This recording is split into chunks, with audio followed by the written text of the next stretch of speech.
ഇവയുമാണ്. അതിനു വേണ്ട സാധനങ്ങൾ വെള്ളം, പൂനാരങ്ങ, ഉപ്പ്. ഇനി നമുക്ക് ഉണ്ടാക്കാൻ തുടങ്ങിയാലോ? ആദ്യം തന്നെ നമ്മളെ പൂനാരങ്ങ പിഴിയണം.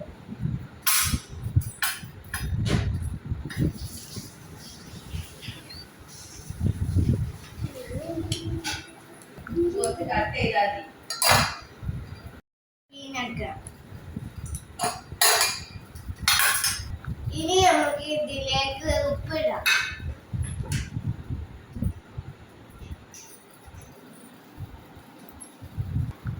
ഇനി നമുക്ക് ആവശ്യത്തിനുള്ള വെള്ളം പാരാം.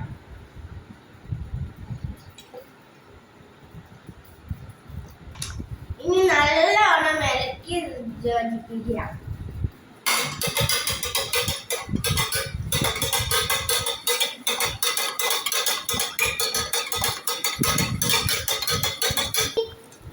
നമ്മുടെ സാൾട്ട് റെഡി.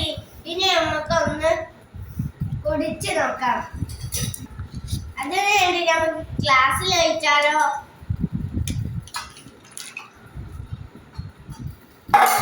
ഇനി നമുക്ക് കുടിച്ച് നോക്കാം.